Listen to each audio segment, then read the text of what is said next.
Hey, what up YouTube, welcome back to a new video with Rams fan YT. And as you've probably seen by the title, today we will be going through the National League's best summer transfers. But before we get into that, I'm just asking you humbly for some donations. It can be small, big, you couldn't even just come to support me in a run. I'm doing a 10k run for charity, a charity called Upbeat Communities. It means a heck of a lot for me. It's about refugees and asylum seekers in the city I live of Derby, and trying to find them a home and settle in the UK. And it just means so much to me if you could donate. The link will be in the description of the there's a bit of paragraph about what the charity and my personal things is, and then there'll be the link at the bottom. So please do check that out. It'd be quite a lot of support. But without further ado, let's get into this video. Starting off with Aldershot Town, and I've gone with it Jacob Berkeley Agyapong. I think that's how you pronounce it. He has an intensity and urgency which translates into speed. He's a flashy midfielder, being versatile in either central midfield, out wide, or as a stable defensive midfielder. He is fluid in his play. Altrincham, I've gone with David Fitzpatrick. He's an old school left back who likes to defend. His game is based on consistency and being reliable throughout the whole season. He was at his best at Macclesfield Town, making 181 appearances, where he gained promotion in 2017-18 season. For Barnett, I've gone with Joe Widdowson. He won the 2018-19 National League with Leyton Orient, so he was among the elite at this level, I think you can say. However, he has mainly played at League 2 level. He keeps hold of the ball well, only getting dispossessed 0.3 times per game. He wins 2.2 aerial duels per game. He's also skillful in the passing department with an average of 34.3 per game at an accuracy rate of 71%. However, most of these are short passes. He's also controlled, not diving into tackles, only fouling 0.8 times per game. Boreham Wood, I've gone with Jacob Mendy. Last season, he was Wealdstone's top scorer with 10 goals as well as 8 assists, which is even more impressive when you realise that it was his debut season and he's a wing-back. He comes with great athleticism, directness and an eye for goal.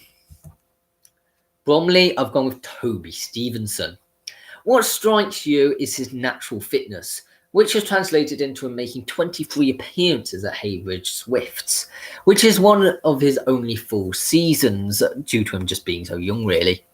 His leadership is decent for a player of his age, and his positioning and jump reach enables him to be a cracking defender. His acceleration, agility and pace makes him a good player at recovery runs. Chesterfield, I've gone for Calvin Miller. An exciting player when he finds his way. In midfield, he looks a tricky player. He also has great pace, making him an ideal winger stroke wing-back, but also has that attacking intent. He's still young and has much potential. For Dagenham and Redbridge, I've gone with Sam Ling.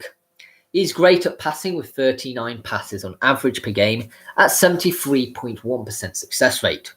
Although he does mainly play short passes also. However, he also does hold on to the ball, only losing possession 0.3 times a game. He's also got great concentration and positioning, but not diving into tackles, only fouling at 0.4 times per game. This means that he's only received 2 yellow cards last season. Dover Athletic, I've gone with Ben Williamson. Ben is a good striker with an eye for goal.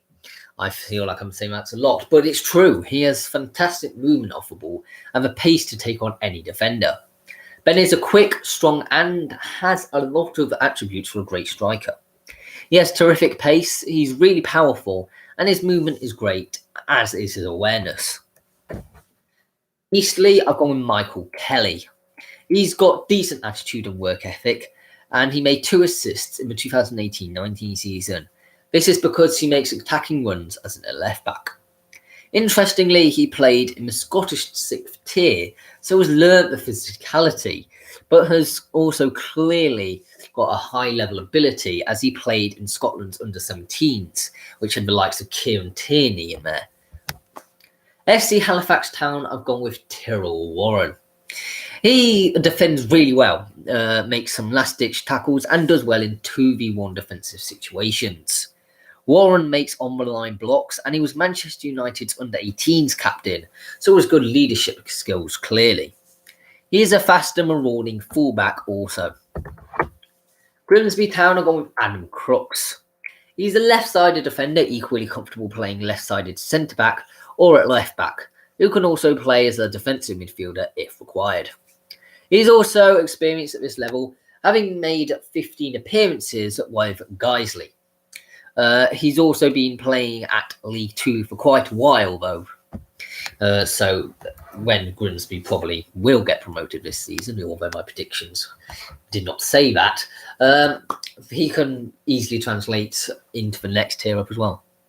Kings Lynn Town, I've gone with Dan Bowery or Bowery. The Antiguan and Barbudan international is a leader on the pitch and is good in one-on-one at defensive duties. He's also experienced, having played in both the Football League and the Non-League. I think he played with Kingstonian at one point and a few other clubs. Maidenhead United, I've gone with Emile Aqua. I think that's how you pronounce it. Emile is a powerful centre-forward who is 21 years old, but looks physically older. The 6'3" striker scored 13 goals in 82 appearances. He's not fast, but not a slouch, and still has potential to improve. Notts County, I've gone with Ed Francis. He's a versatile defender from Manchester City's academy. He's a centre-half by trade, who can also play as a centre midfielder or a left-back. He is comfortable on the ball, and he tries to play it out from the back. He controls the ball and sprays a range of passes. Over his career, he's moved further back as he actually started as a left winger. At 22, though, he's still got loads of potential and room to develop. Solihull Moors have gone with Ryan Barnett. The exciting young winger was briefly on loan at Solihull last season, making 5 appearances and scoring a goal before suffering an eye injury. That's quite a rare thing, isn't it? An eye injury. He will continue to improve, but has already got great ability as it is. Southend United are going with Hamzad Kargbo, I think it is.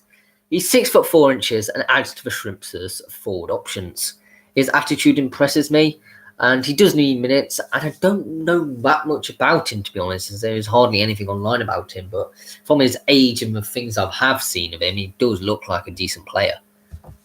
Stockport County, I've gone with Zeki Friars, I think it is. He's played in the Champions League, though, with Manchester United, as well as playing for Tottenham Hotspur. These do all sound like great attributes. I know it's like, oh, got world-class player.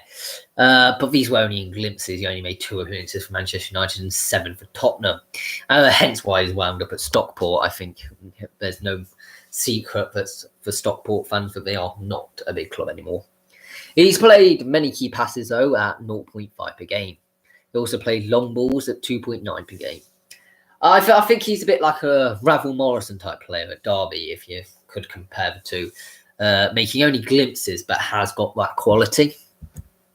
Torquay United, I've gone with Gabriel Rogers.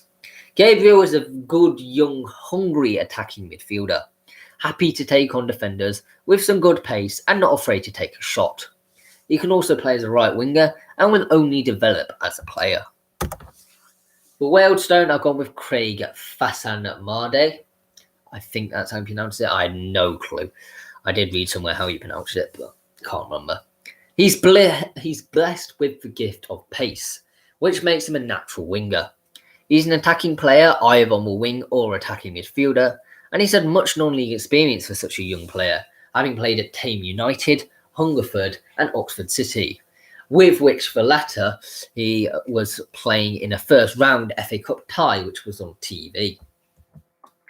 For Weymouth, I've gone with Akima Rose, a player with pace to burn who is extremely exciting, having played at Dover Athletic 15 times last season.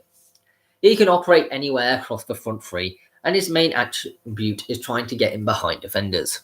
He's still young and enthusiastic and has broadcasted his ability in League 2 and National League levels. For Woking, I've gone with Jordan Mcguire Drew. When on the ball, he's always looking to make things happen by beating his man and whipping the ball in the box.